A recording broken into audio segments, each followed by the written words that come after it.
Bem-vindos a mais um episódio dos Inovadores. A inteligência artificial já atende chamadas telefónicas, mas será que compreende realmente quem está do outro lado? Hoje vamos olhar para a tecnologia dos novos agentes de voz da Catfocal AI, uma startup francesa cofundada por Sebastião Zaragoza, que conseguiu convencer o mercado a angariar quase 30 milhões de euros em menos de um ano. Sebastião, bem-vindo aqui aos Inovadores. Olá, obrigado pelo convite. Para quem não conhece muito bem este tema, o que é um agente de voz e o que é que a Catfocal AI consegue fazer? Um agente de voz é basicamente um agente que está do outro lado da linha, quando vocês ligam para um número de suporte, em vez de ter que carregar 1, 2, as tais primas que vocês ouvem nos anúncios. Exato, a prima 1, a prima 2 e a prima 3. Exatamente, em vez de ter que fazer isso, vocês de repente podem dizer o que vocês quiserem. Qual é o vosso problema, o que é que precisam, e o agente tem que perceber o que vocês estão a querer dizer, com base na intenção e não em palavras específicas. Atenção que isto é muito importante. No outro dia apanhei a minha mãe a ligar à Vodafone e a minha mãe fala com a Vodafone, com o robô da Vodafone, como se fosse ela própria o robô. Porque só diz a palavra daquilo que quer. Exatamente. Terminar o contrato. Exatamente. Fala, parece um robô, diz, eu tenho um problema com o meu contrato. E nós não queremos isso. Nós queremos, ok, eu preciso de ajuda com a minha fatura. E aí o agente tem que consultar a informação diretamente no sistema, desenrascar-se, encontrar solução. Se não encontrar solução, transfere para um humano. Mas tudo isso é parametrizado depois na plataforma, certo? Tudo isso é parametrizado numa plataforma que criámos. É uma plataforma bastante robusta tecnicamente, que permite não só parametrizar os contextos, os diferentes contextos da chamada, com uma base também de conhecimento de cada agente, ou seja, cada agente tem que saber até onde é que vai, quais é que são os limites para serem conversas estruturadas e também que tenham um valor para o cliente final. E, sobretudo, o nosso foco é ter conversas transacionais, ou seja, não é só uma conversa informativa, onde é que está a solução para o meu problema, é posso solucionar o problema. Por exemplo, vocês ligam para uma companhia aérea, querem mudar o vosso lugar ou querem mudar a data do vosso bilhete e já conseguem ter um agente transacional que vai fazer todo esse mecanismo de perceber qual é o problema, ir ao sistema, fazer a retificação e enviar os novos bilhetes diretamente. Portanto, neste caso, esse agente de voz tem que estar integrado com as plataformas da própria empresa, com os softwares que eles utilizam, para conseguir fazer essa transação, certo? Exatamente. Aqui o ponto-chave é o setup, ou seja, é o tempo que nós passamos a construir o agente, quais é que são os limites deste agente, quais é que são as ações que o agente tem que tomar, o que é que a AI pode fazer automaticamente, digamos assim, ou por si só, e o que é que precisa também de validação humana. Há aqui diferentes contextos, por exemplo, nós podemos pôr diferentes alertas e mecanismos que quando uma pessoa precisa de um suporte extra ou quer fazer uma reclamação ou quer receber um valor de uma coisa que pagou acima de X euros, aí se calhar transferimos para o humano. Há diferentes regras que têm que ser postas no sistema e esse setup demora sensivelmente 2 meses para termos as regras até todas afinar a tudo, porque muitas vezes, às vezes pensa-se de uma coisa e depois com a utilização percebe-se de outra. Esse é só o primeiro setup, porque depois o que nós fazemos é uma melhoria contínua, ou seja, após cada chamada conseguimos melhorar os agentes. E hoje a nossa empresa existe há sensivelmente 2 anos e meio, 3, e nós hoje temos os nossos primeiros clientes que ainda não têm os agentes deles completamente robustos, porque há sempre novas coisas. Mas essa melhoria contínua, uma vez estamos a falar de uma empresa com inteligência artificial, é feita de um modo automático ou obriga à supervisão do humano? Obriga sempre a supervisão do humano, porque senão fica demasiado automático e demasiado... Corres o risco de haver asneira, não é? Claro. Haver asneira e fica demasiado falso. Nós fizemos esse teste. O que nós fazemos temos um sistema de recomendações, ou seja, tentamos que, neste caso, as equipas tenham o menos trabalho possível, não tenham que ouvir os milhares de chamadas que têm. Portanto, aí já é o software que faz a própria recomendação, exatamente. Mas depois vai ao humano para a decisão final. Exatamente. Neste caso, este agente de voz vem substituir o Prima 1, Prima 2, Prima 3. Isto dá para qualquer língua? Vocês têm aqui alguma limitação de línguas? Como é que isto funciona? Nós trabalhamos em 55 línguas. hoje em dia em 22, 23 diferentes mercados.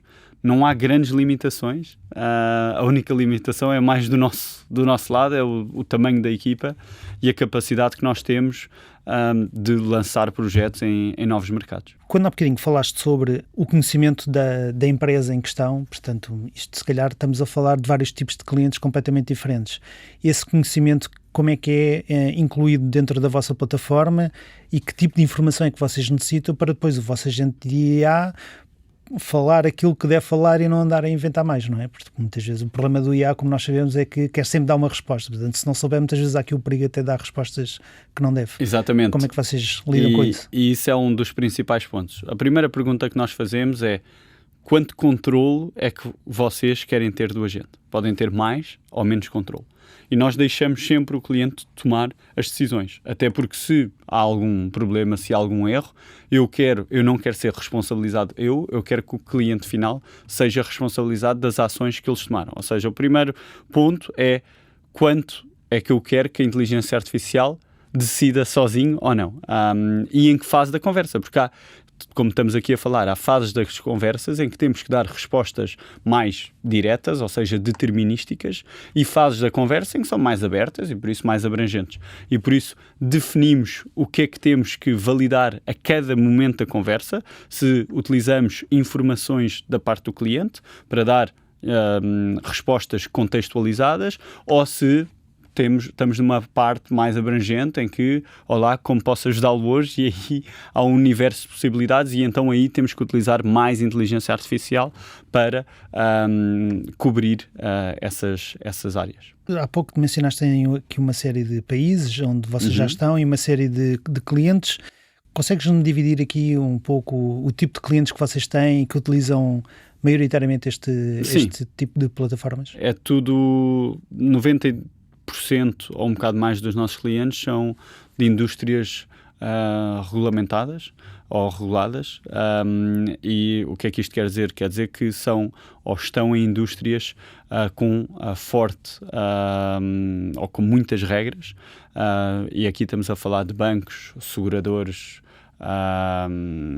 healthcare, ou seja, hospitais, etc., airlines, governos também, e aí é que nós nos diferenciamos também, ou seja, não só acabaram por ser os nossos clientes, mas também porque nós conseguimos nos diferenciar de um ponto de vista tecnológico, por causa desta noção do controle, desta noção de, ok, eu quero inteligência artificial, mas quero uma inteligência artificial que eu possa controlar, que eu possa auditar, que seja transparente, que eu sei exatamente o que se passa a cada fase da conversa e que eu possa melhorar. E por isso todos esses fatores levaram-nos, são fatores do produto, foi criado assim, que nos levaram para essa indústria. Mas depois, eu diria que, honestamente falando, eu diria que vocês já prepararam o produto para garantir que a vossa aplicação cumprise toda esta regulamentação que existe para este tipo de clientes, não é? Sim, nós criámos um produto e quisemos sempre fazer um produto robusto, porque nós, quando lançámos a empresa, entrevistámos vários CEOs de empresas e o que saía mais era... eu quero confiar, mas eu não quero confiar assim tanto, eu quero ter o controle, eu quero garantir que o agente de IA diz a coisa certa no momento certo e que não falha, e por isso nós levámos isso tudo para a construção do produto. Depois, como é óbvio, tivemos clientes de todos os setores ou diferentes setores, isso é aqui a vantagem, é que podemos servir qualquer setor, todos os setores precisam de suporte e têm muito volume de chamadas. Agora, acabámos por ter um fit em termos de produto muito melhor com indústrias, como eu falei, bancos, seguradoras, etc. Um restaurante pode ser um cliente vosso ou a pergunta melhor é, justifica, por exemplo, um restaurante ser cliente vosso? Eu não sei qual é o custo da chamada, mas eu diria que isto está de ser mais caro do que o Prima 1, Prima 2. Justifica haver este tipo de negócios com softwares destes ou com plataformas destas? Com plataformas destas sim, com a minha não. E isso tem a ver com, lá está, o preço e a robustez da plataforma. Nós criamos uma plataforma que está focada em gerir milhões de chamadas com complexidade, fazer transações e ir de uma maneira muito complexa em toda a parte de chamada. Depois há várias soluções mais simplistas que podem servir um restaurante, são também soluções mais baratas, porque lá está, um restaurante não tem o problema da reputação da marca, não tem o problema de ter que gerir 10 mil chamadas ou mesmo 100 mil chamadas no mesmo segundo.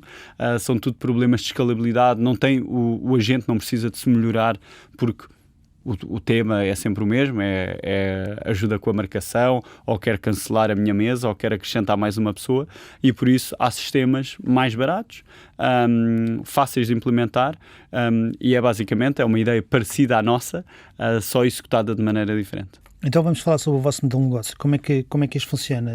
É um sistema fechado, é dividido por módulos, depois depende do número de utilizações e o número de chamadas. Ajuda-nos aqui a perceber um pouco o contexto.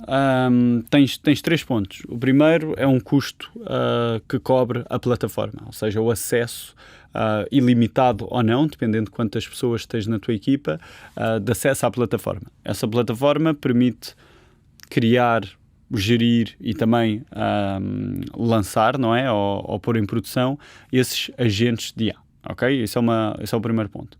Depois temos custos de infraestrutura, não é? A infraestrutura é um custo de chamada por minuto. E depois o terceiro pilar e aí que nós também fazemos o dinheiro, que é o que nós chamamos o sucesso. Ou seja, após cada chamada com sucesso, eu depois vou cobrar um fee ao cliente. O que é que isto quer dizer? Quer dizer que os 2 primeiros fees estão ali para suportar os custos que nós temos e o terceiro fee é o fee que vai trazer rentabilidade à empresa e que permite também ao cliente dar-nos mais chamadas para gerirmos, porque o custo deles vem quando nós resolvemos a chamada, que é isso que eles estão a tentar fazer connosco e nós também. Do lado do cliente, há aqui um peso que eles também têm que tomar, que era, eventualmente, se não tivesse uma plataforma como a vossa, tinham que estar a contratar pessoas. Portanto, aqui o peso deles também, se calhar, será quanto é que custa uma pessoa para atender chamadas, e se calhar tinha que escalar de uma maneira brutal, e comparado com o vosso sistema, que consegue ter um valor, se calhar, mais residual se não houver chamadas, e conforme o aumento do número de chamadas, o valor a pagar aumenta. Portanto, este cálculo aqui, vocês de certeza que o fizeram, consegues-me dar aqui algum input sobre isso? Sim, nós fazemos esse cálculo quase... Chamado ROI, não é? Return on Investment. E chamamos-lhe muito o business case que nós fazemos para cada cliente, basicamente. Normalmente, o retorno de investimento anda a rondar mais ou menos vezes 7, ou seja, eles conseguem dividir por 7 o custo que têm hoje com as equipas de suporte. Nós propomos sempre de fazer uma redução gradual das equipas de suporte, até porque precisamos delas, e nunca uma extinção, porque essas equipas de suporte são super úteis para gerir casos mais complexos, que a inteligência artificial ainda não está pronta e nem sei se vai estar, porque muitas vezes eu próprio, quando ligo e quando me estou a chatear com uma resolução do problema, eu quero falar com o humano e por isso acho que é muito importante as empresas terem atenção a isso. Algum valor mínimo de chamadas para utilizar uma plataforma como a vossa? Sim, temos no mínimo 50 mil chamadas por ano, é assim um valor base. É o vosso benchmark. É exatamente, que menos do que isso não compensa o investimento, nem do nosso lado, nem do lado do cliente, numa plataforma tão robusta. Estamos a falar aqui também de uma plataforma que tem 70 engenheiros a trabalhar para torná-la eficiente, escalável, com os diferentes módulos e configurável, porque podes configurar tudo, podes configurar as expressões utilizadas, a voz, o sotaque. Podemos, dependendo de quem liga, se é o teu número ou o meu número, pode atender uma voz diferente, com uma intuação diferente, com um ritmo diferente, por sermos pessoas diferentes a ligar de diferentes zonas do país. Ou seja, há um nível aqui, um grau de sofisticação que serve maioritariamente às grandes empresas. Como é que vocês chegam à decisão de, se for eu a ligar, ter um determinado tom de voz? Neste caso, imagina, somos 2 portugueses, eventualmente tu viverias, faz de conta, no Norte e eu viveria no Sul. Porque é que quando atendia a minha chamada ia falar de uma determinada maneira e quando atendo a tua chamada, que também és português, portanto estamos em Portugal, no teu caso estás no Norte, faz de conta e atende de outra maneira. O que é que vos leva a fazer esta distinção São local? Os testes. Nós fazemos muitos testes, não é? Ou seja, como é que melhoramos um agente de inteligência artificial, e isso é a grande diferença com as primas. As primas foi um sistema que foi lançado e ficou. Ou seja, não é modificado. Podes ligar para um desses sistemas há um ano ou hoje, é igualzinho. Sim, é a mesma voz, é, e tu tens que saber, é tudo igual. Tu quase tens de saber o menu, E já sabes primeiro de cor. tem que ir ao ponto eu 1, já sei depois de ao cor. ponto 3 e ao 4. Há vários, Exato. de várias empresas que eu não vou citar, mas já sei de cor. E connosco nós estamos sempre em modificação constante. E como é que fazemos isso? Com testes. Que é, a primeira chamada, se calhar eu e tu temos o mesmo agente. A segunda chamada vamos fazer um teste. Vamos perceber que idade é que tu tens, se és um cliente ativo, o que é que gostas de resoluções rápidas e diretas, ou és uma pessoa que fala mais e por isso tens que ter um agente que também fala mais. E isto são os graus de sofisticação e customização que nós podemos ter. Isto não vai ser feito no primeiro mês.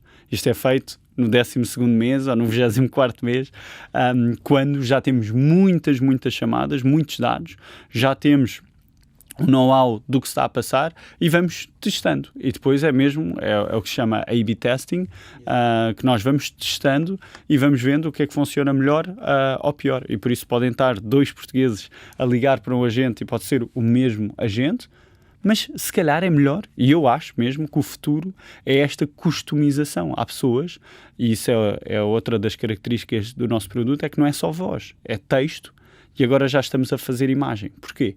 Porque há pessoas que preferem interagir com um agente de suporte por mensagem, não querem falar ao telefone.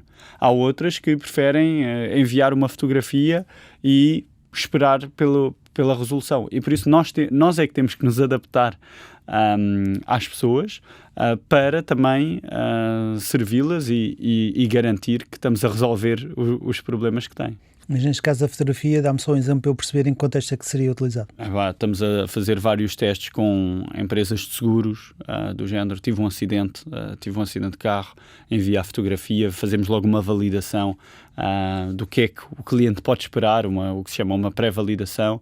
Temos, por exemplo, empresas de delivery que entregam comida em casa e aí já temos mesmo agentes que tomam decisões, ou seja, o teu menu, como é que foi a entrega, faltou as batatas fritas, tiras uma fotografia, a qualidade não está boa. Depois há diferentes níveis e há coisas que nós conseguimos detectar com imagens e outras que não, mas estás a ver mesmo um Continente Online, eu sou um cliente, faço uma encomenda, vem a caixa de ovos estragada, uma fotografia para o chat, se tivesse, ainda não tem, mas fotografia para o chat, e nós imediatamente conseguimos dar um rating, conseguimos enviar essa informação para a base de dados deles, ou seja, o CRM deles, e imediatamente consegues também fazer um refund a esse cliente até um montante X sem validação humana. Ou seja, há vários, o que nós estamos mesmo a fazer é automatização de suporte ao cliente para tomada de decisão mais rápida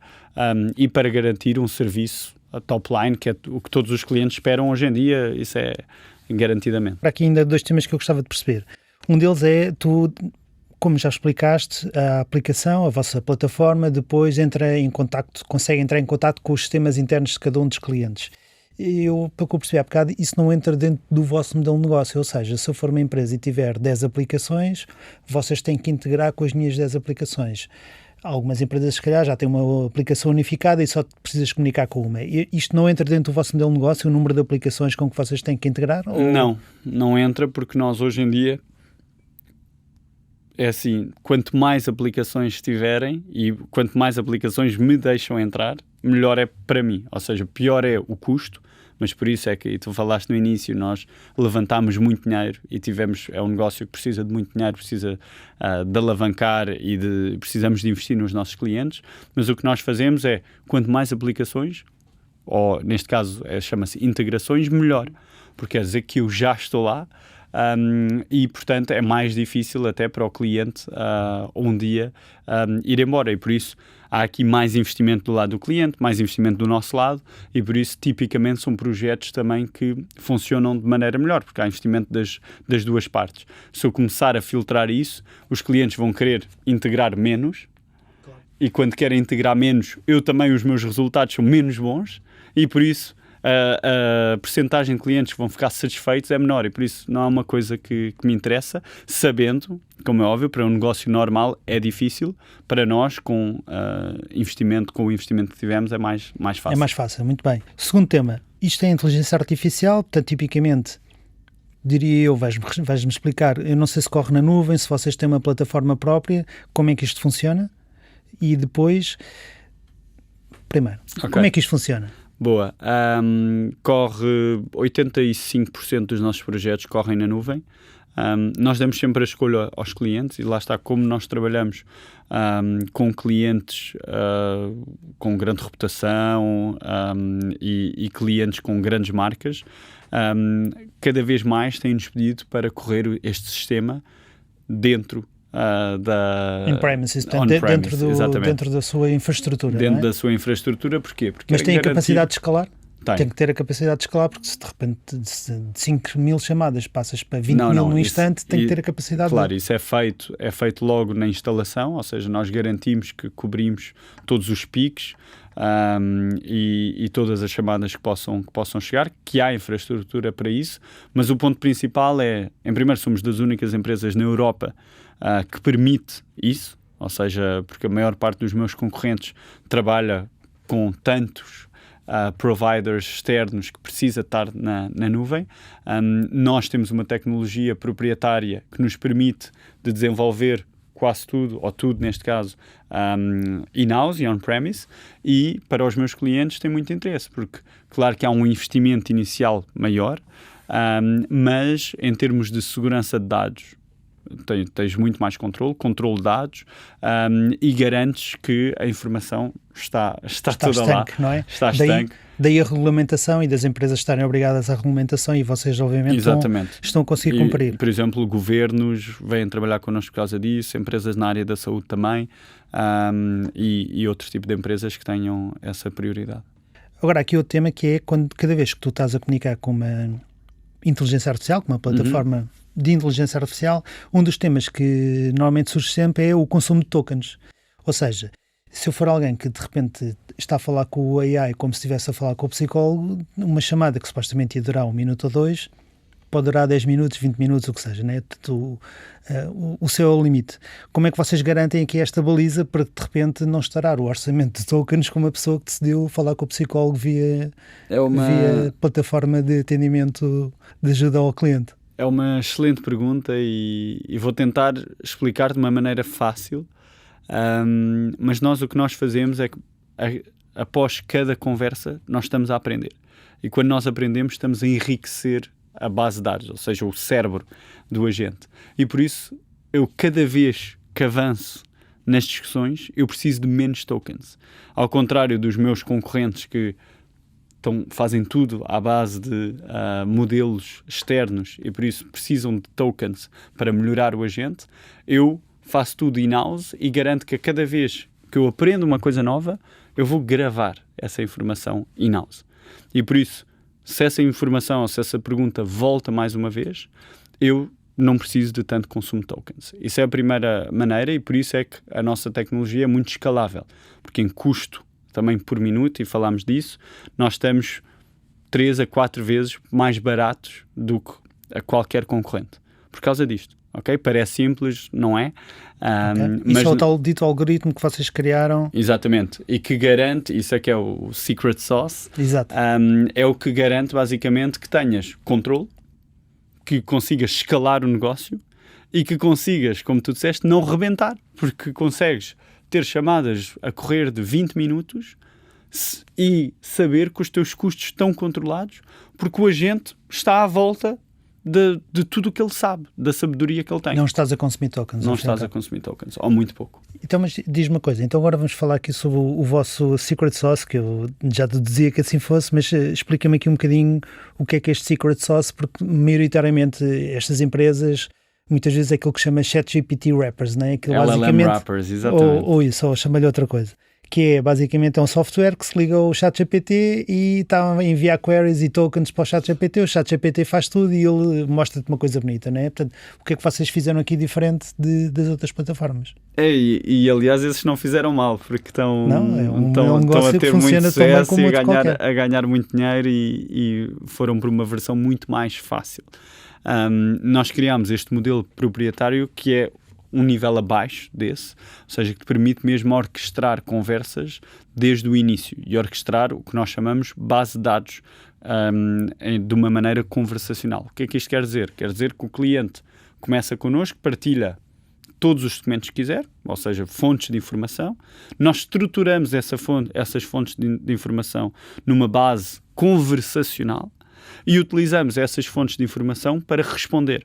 E depois, cada vez que não sabemos, ou seja, isso é o nível acima, podemos ou não utilizar tokens, dependendo do caso e do cliente. Mas cada vez que eu uso um token, eu vou enviar um alerta para o cliente a dizer, atenção, aqui usei um token, porque não sabia o que responder. Vocês estão de acordo com esta resposta, sim ou não? Se o cliente quiser, pode editar essa resposta. Quando edita, já vamos gravar essa resposta na base de dados. E por isso é uma base de dados que de repente é dinâmica e que nos permite ter sempre uma resposta que é certa, sem gastar mais dinheiro cada vez que a estamos a dar. Novamente, ainda aqui falando sobre o algoritmo, vocês se têm...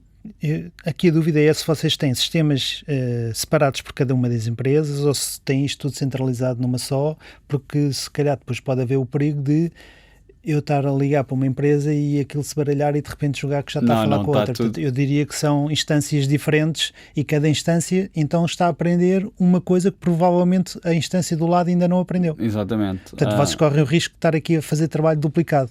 Sim, quase sempre. É tudo isolado.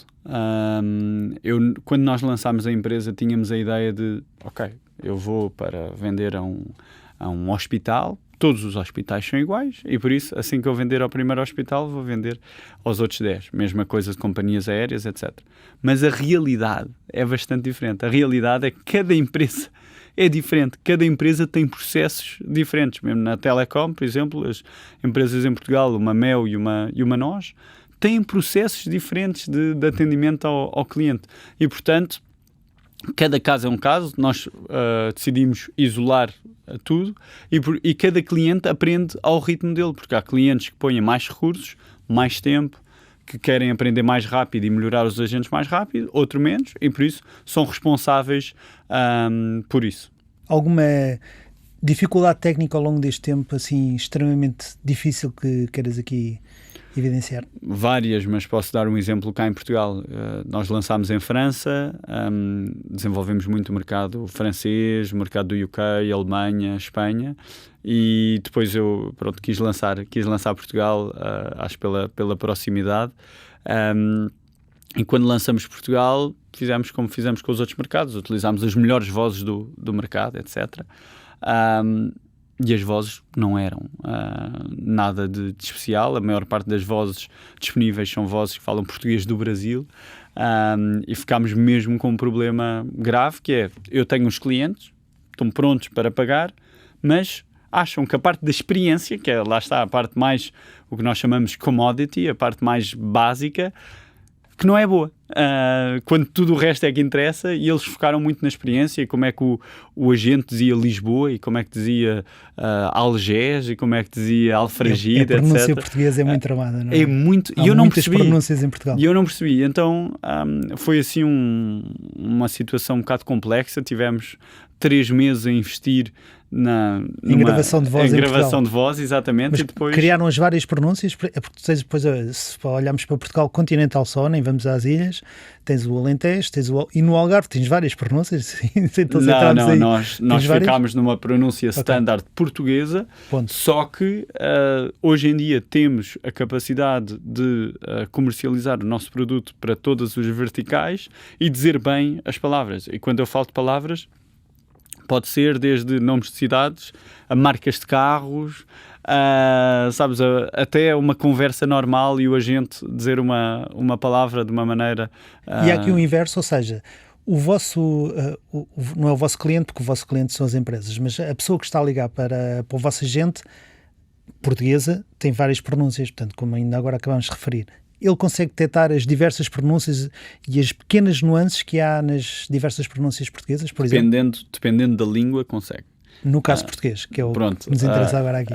No caso português, ele consegue detectar muito bem, ou seja, quando eu digo detectar, é perceber o que é que a pessoa está a dizer.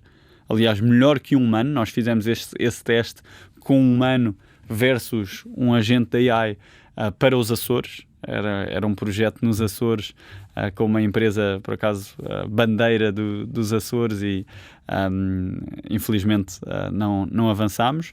E então fizemos vários testes. O agente AI melhor, porque tinha que recepcionar números, e-mails, NIF, etc., versus o agente humano que de facto não percebia. Por isso, essa capacidade está lá, mas não tem a capacidade de dizer, ok, esta pessoa tem um sotaque deste sítio. Não há ainda não está desenvolvida essa parte. Vamos agora aqui falar sobre a vossa empresa como um todo. Já estão em diversos países, consegues-nos dar aqui uma percentagem de grandeza, onde é que vocês estão, onde é que são os clientes que têm mais peso, onde é que estão menos peso? Sim, eu diria, agora está um bocado ela por ela, estamos mais ou menos 30% em França, 15% de Espanha, Portugal agora também cresceu bastante, temos aí vários projetos. Vocês entraram em Portugal exatamente quando? Há cerca de um ano, mais ou menos. Começámos com clientes mais pequenos e neste momento em Portugal temos vários projetos grandes. Os clientes portugueses que estão a ouvir, do costume, não é? Acho que vão ficar contentes, claro, e são grandes nomes. Estamos em fase de piloto ainda. Mas são pilotos já com perspectiva de rollout bastante grande e que já estão a chegar ao fim, por isso mais tarde ou mais cedo notícias num futuro muito breve, ou notícias, ou pelo menos podem testar e podem já falar até ao final deste ano, 2026. Isso, até ao final do verão, garantido, até ao final do verão de 2026.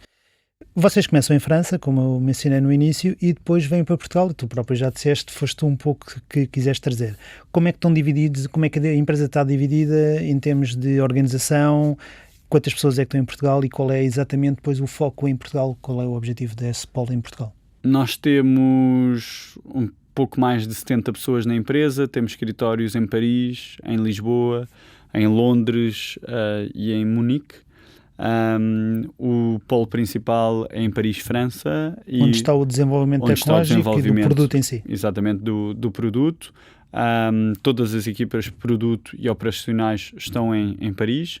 E depois em Portugal temos um hub com talentos comerciais e também de suporte e de desenvolvimento com os clientes, ou seja, são equipas de suporte ao cliente, basicamente, que fazem um acompanhamento todo do projeto, e aqui temos funções desde diretores comerciais, gestores de projeto. E quantas pessoas já estão em Portugal? Em Portugal nós chegámos neste ano às 16 pessoas, acho eu, mais ou menos. E em França é que temos um bocado mais de 40 pessoas. Agora, sobre a concorrência, vocês angariaram, não chega a 30 milhões, parece coisa pouca, mas a vossa concorrência é aquilo que se chamam os unicórnios. Portanto, olhando para o caso português e francês, vou só dar dois exemplos. Em Portugal temos a Talkdesk, que já não é assim tão 100% portuguesa, porque entretanto também já estão nos Estados Unidos, e na França temos a Aircall, que também é unicórnio, também já tiveram investimentos avultados, série D, já andam por aí afora.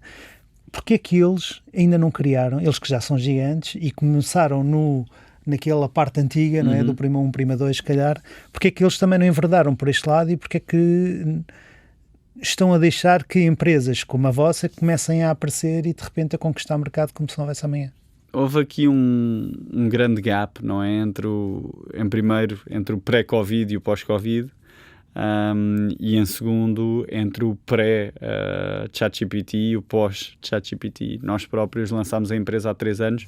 Se eu lançasse a empresa hoje, seria completamente diferente. A velocidade de implementação seria mesmo diferente. Por isso há aí uma componente legacy muito importante. Eu acho que essas empresas não são tão ágeis como nós, não são tão focados em tecnologia, são empresas mais de processos e empresas mais de implementação do que propriamente puras tecnológicas, e acho que a tecnologia está a mudar muito e muito rápido. E por isso é difícil para eles acompanhar. Agora, acho que lá está, têm muito mais dinheiro e por isso podem acompanhar facilmente via uma aquisição. Era a pergunta que eu ia fazer assim. Vocês veem-se como uma possível aquisição, ou melhor, venderem a GetVocal AI a uma destas empresas? Isso já foi colocado em cima da mesa? Sim, tens sempre, desde o início da caminhada, felizmente, tens sempre esse tipo de abordagens. A nós ainda não nos interessou. Acho que ainda estamos numa fase de subida, e por isso acho que enquanto estivermos nesta fase de subida não nos vai interessar. Só eu acho que quando chegarmos a uma fase de estabilidade, e isso diria que é mais a partir da série C, ou seja, só para saberem, as séries de investimento é a série A, série B, série C, cada vez que temos mais financiamento. Vocês ficaram... Nós estamos na A e agora Exatamente. vamos no fim do ano fazer o que se chama uma série B, uma ronda de investimento assim, de montantes ainda maiores, mas isso tudo permite-nos continuar a subir e continuar a ganhar não só cota de mercado, mas também a desenvolver mais funcionalidades do produto. E depois vemos, depois da série C, é que entramos em, ok, temos uma empresa grande, estruturada, com muitos processos, e o caminho começa a ser mais, digamos, velocidade de cruzeiro, e aí depois vê-se o que é que se faz, mas neste momento não está no... Está fora da equação. questão. Já aconteceu o contrário, serem vocês, ou melhor, serem empresas novas a comprarem empresas de legacy que já aí estavam. Sim, e nós também olhamos para isso, todas as empresas, por exemplo, de call centers, etc. Lá está, que são empresas que não têm produtos, não têm tecnologia, mas têm toda a parte de implementação, processos já bem estabelecido. Também temos algum interesse ou dessa parte de aquisição, ou também de uma perspectiva mais de parceria, que é o que estamos a fazer, para ver também como é que as coisas correm, mas sobretudo para dar aos nossos clientes uma solução que se chama end-to-end, ou seja, o cliente vem ter connosco e tem não só equipas de produto e o melhor produto, mas também, se for preciso escalar, tem os melhores operacionais humanos que estão ali também a dar suporte, a instrução às equipas deles. Olha, agora tenho aqui umas perguntas que nós fazemos, perguntas rápidas para as quais eu também peço que respondas relativamente rápido. Primeira pergunta, em termos profissionais, quem é a pessoa que mais te inspira? Então há aqui duas. Há uma que é o Tom, acho que é Bloomfield, fundador da Monzo. A Monzo é um banco digital tipo Revolut inglês. Eu estive com ele em maio em São Francisco, mas é assim fora de série, completamente fora de série. A história dele fascinou-me. Tivemos a falar um bom bocado, e só para vos dar um detalhe, é uma pessoa que criou um banco digital que é enorme com 28 anos e tentou criá-lo no UK, que é o país dele, onde ele foi criado. Batia a todas as portas e toda a gente fechava as portas, acho que bateu a mais de 100 ou 200 portas, e teve que se mudar para os Estados Unidos sem nada, porque lá deram-lhe a oportunidade de criar esse banco, e isso acho que para mim profissionalmente é um bocado também o que eu faço. É o que se chama dog mode ou hustler mode, é nunca aceitar o não, estar sempre em frente, não ter medo.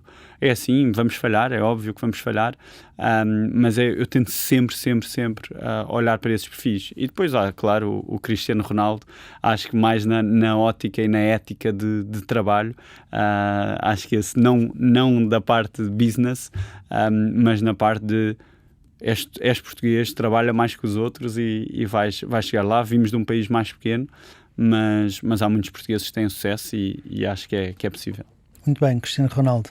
Pergunta seguinte, qual foi aquele momento, o aha moment, qual foi o momento em que percebeste que esta ideia ia ter sucesso?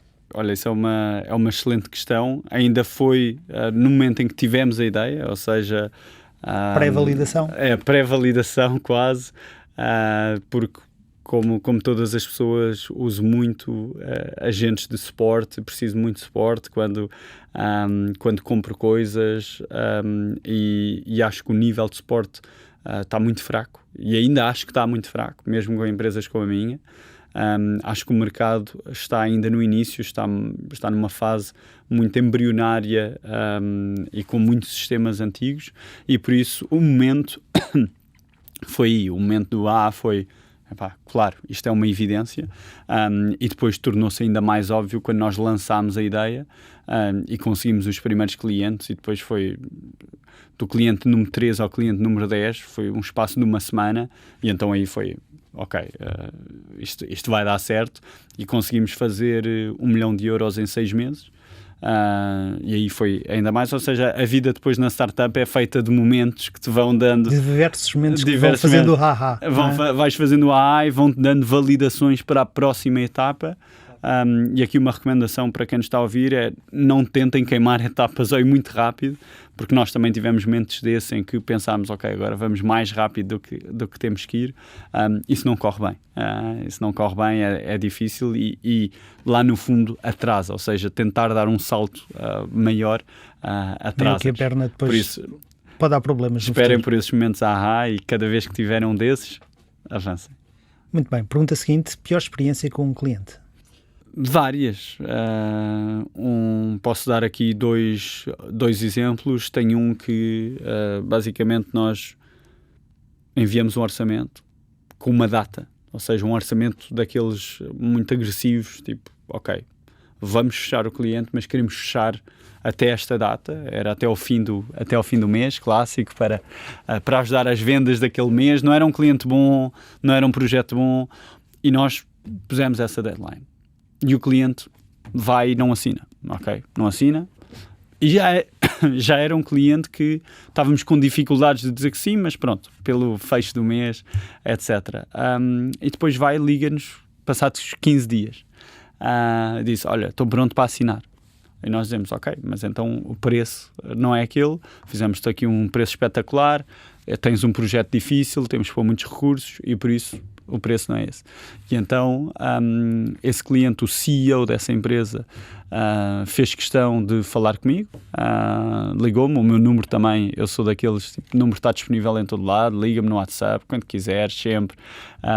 Eu estou sempre na linha da frente a dar a cara, e ele liga-me e insulta-me, faz tudo e mais alguma coisa, e eu tive ali, acho que foi 25 minutos a ouvir. É um cliente francês, os franceses são difíceis. Tive 25 minutos a ouvir, e depois começa a falar, às tantas ele deixa-me falar, começa a falar, desliga-me na cara. Depois ainda levámos e-mails, levámos não sei o quê, ou seja, nunca chegou a ser um cliente. Mas só para perceberem que há pessoas com ideias ou comportamentos difíceis, mesmo em business. As pessoas não se respeitam todas umas às outras, e depois isto pode-se transformar em situações mais chatas de e-mails, e este caso não foi para processo, ainda bem, pois, mas... às vezes o resultado final é um processo em tribunal. Mas não tinha fundamento, aquilo parecia que eu estava no trânsito e estavam a gritar comigo, e não fazia sentido nenhum. Por isso há vários momentos difíceis, e eu acho que uma startup tem, se calhar, não sei, 90% de momentos difíceis e 10% de momentos fun, e as pessoas todas à nossa volta acham que estamos-nos a divertir. Exato. O dia todo. É só beber champanhe e andar a curtir nas Maldivas. Última pergunta: onde é que vês a Get Vocal daqui a 5 anos? 5 anos é muito longo, a empresa tem 3, por isso, se chegarmos aos 5, sou um homem feliz, quer dizer que estamos a fazer isto há 8. Por isso, nós estamos a pensar mais a curto termo, pensamos sempre a 6, 12 meses. Então o que é que tem previsto para o próximo ano? O que temos previsto é lançar nos Estados Unidos. A partir de agora, do fim de agosto, vamos lançar com uma equipa nos Estados Unidos.